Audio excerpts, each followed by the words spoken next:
Hey, what's going on? It's your tech homeboy. Many of you know me as Bab Adetiba, and I'm so glad you are here to be a part of this presentation today. Make sure you like, share, and subscribe this video if you're watching it on YouTube. And if you're a part of this workshop, I'm so happy that you are part of this experience today. All right. So again, I go by your tech homeboy. Many of you know me as Bab. Who am I? Before we even get into this thing, who am I? I am a facilitator. That's my full time job. I am in the tech space and I'm a full time facilitator. And I help companies and different organizations deliver the best product they can, solve internal conflict amongst their software teams, and deliver the product that their client most desires. I'm also a father. As you see there, I have my wife and my son, Maverick, there hanging out. And lastly, I am an avid basketball fan. So if you are here for the basketball references, what's up to you? You have a fellow avid basketball fan here, but this video is not about basketball. No, it is not. So again, make sure you hit the like, share, and subscribe, and let's talk about why you should not be competing against Ghost.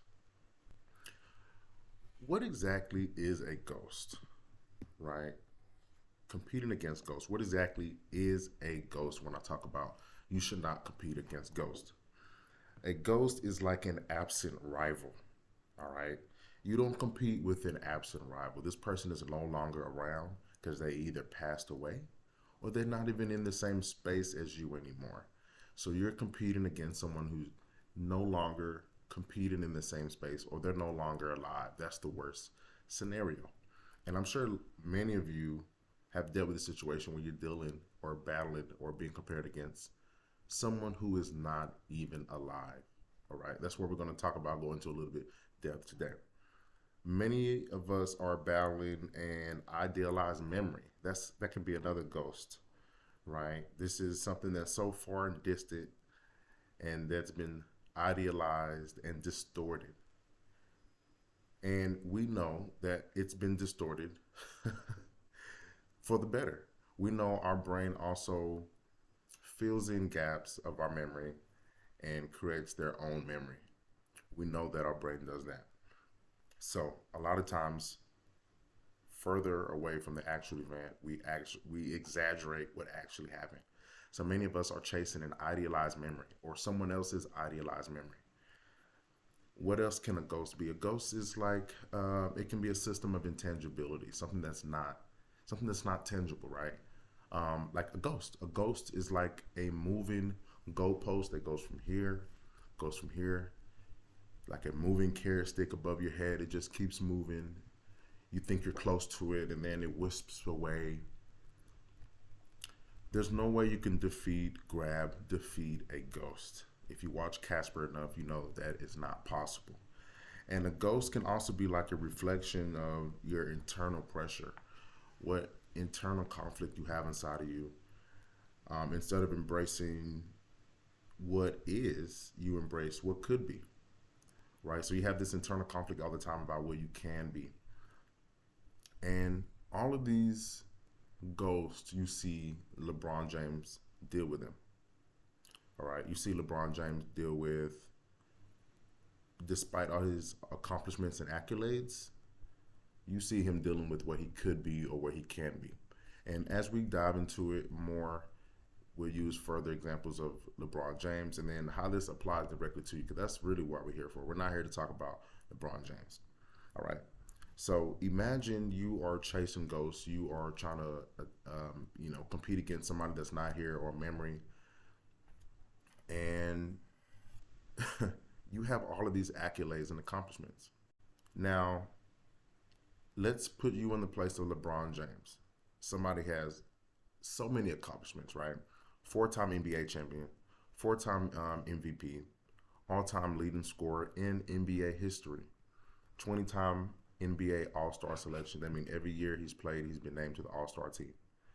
Two-time Olympic gold medalist, 19-time All-NBA team selection. That's the most in history. Four-time NBA Finals MVP. He's the first player to achieve 40,000 points, 10,000 rebounds, and over 10,000 assists.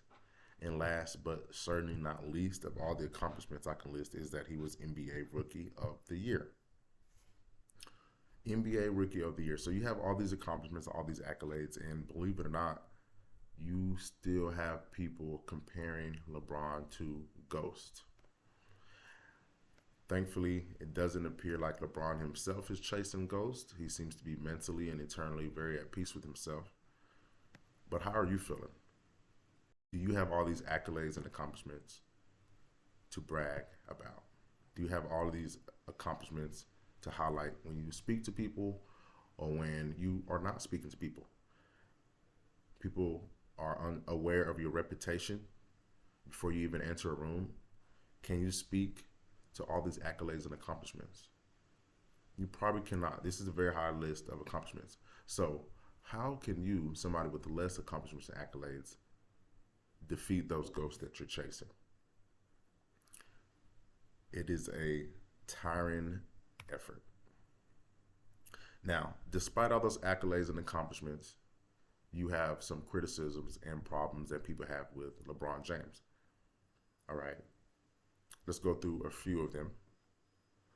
His finals record. Remember I said he was 4 times finals MVP? Well, despite this, he's also lost 6 times in the final. So 4 and 6 in the finals. He's a loser, right? He didn't win them all. He's a loser. Somebody else has a better record than 4 and 6, right? Why can't he be like that person?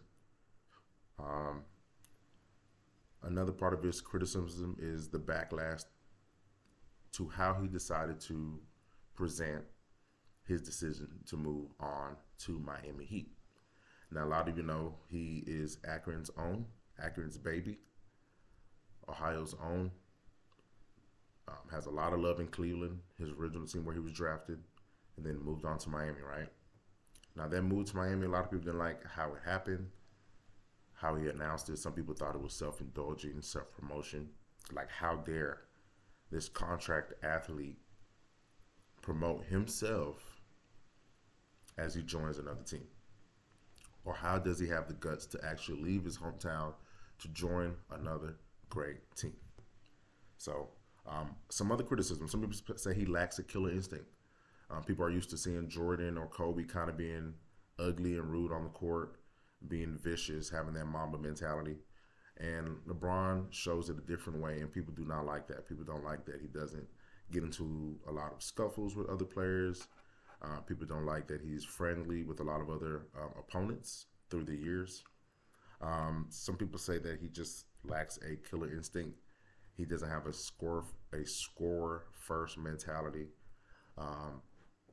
So, listen, there's always going to be some kind of criticism. Some people say he sits too much. Some people say that he switches and forms teams too often for success. So all kind of criticisms, despite the long list of accolades and accomplishments. And again, you, someone with the less amount of accomplishments and accolades, how can you deal with the amount of criticism and problems people have with you? Because you know the list of criticisms and problems people have with you is much longer than LeBron's list, for sure. How do you compete against those ghosts? I'm here to tell you that competing against ghosts is a Sisyphean effort. Now, in Greek mythology, Sisyphus was the founder and king of Ephra. He was a devious tyrant, and he showed off his deviousness, if you will, by killing visitors. Like visitors who came to Ephraim or Ephra were killed. Instead of being met with hospitality, with grace and love, they were killed all for kicks and giggles.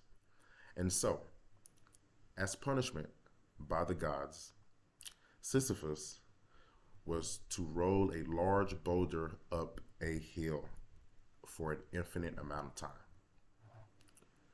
Yeah, that's what this image represents. If you ever see this image or this icon, it represents Sisyphus rolling a boulder up a hill. But in modern culture, and what his efforts ultimately represents, are things that are laborious and often futile.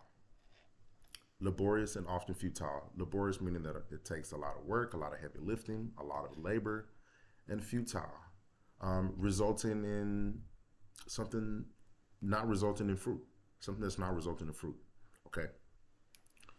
So you are competing against ghosts, competing against people who aren't even in your lane, competing against people who aren't alive, competing against people who have some fake memory of something. It is a Sisyphean effort. You will be rolling that boulder uphill forever. Okay?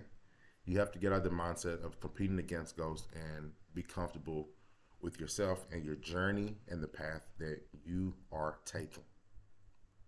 But you cannot compete against ghosts. It is impossible. All right? One of the reasons why you cannot do that is because people have short-term memories and they do not appreciate past accomplishments.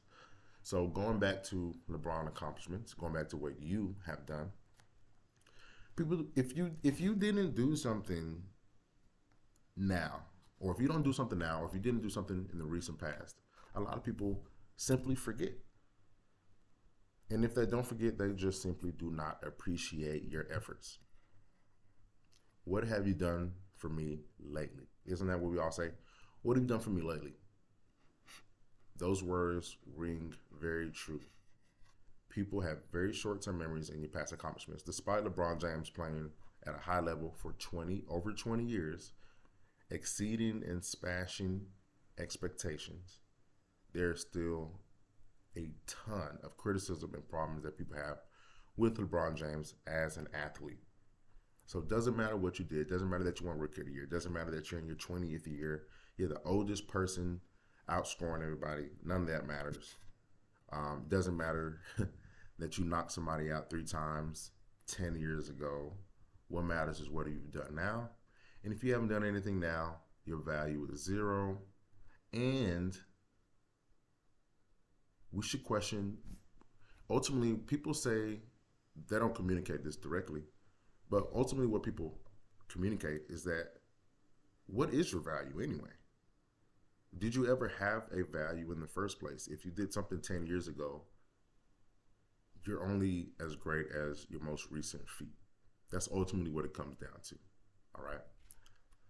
Another reason why you cannot compete against ghosts is because competition is the thief of joy. Whenever you compare yourself to other people's situation, it's rare that y'all start at the same time, at the same speed, and with the same resources. So many times you're out there comparing yourself to someone on Instagram or any other outlet, someone at work, and you're trying to figure out, how does this person reach this level? You don't know anything about their story. You don't know anything about their support system, the infrastructure.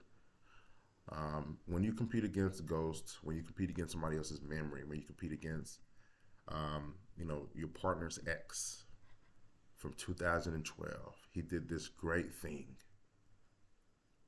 You are competing against ghosts.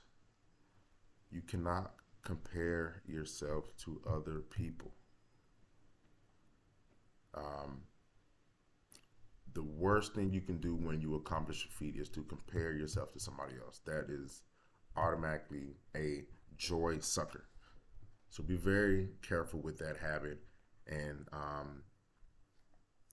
we're going to talk about some ways to break out of that habit and to have a support group and system to ensure that you do not fall into that trap over the year and over time and over your life. So the question is, are you a Sisyphus in your relationships? Do you compete against your exes, your partner's ex? You're dating your partner and you have this image on what your partner's ex used to be, or what some people told you, or what you saw on social media. And so now you're insecure about yourself.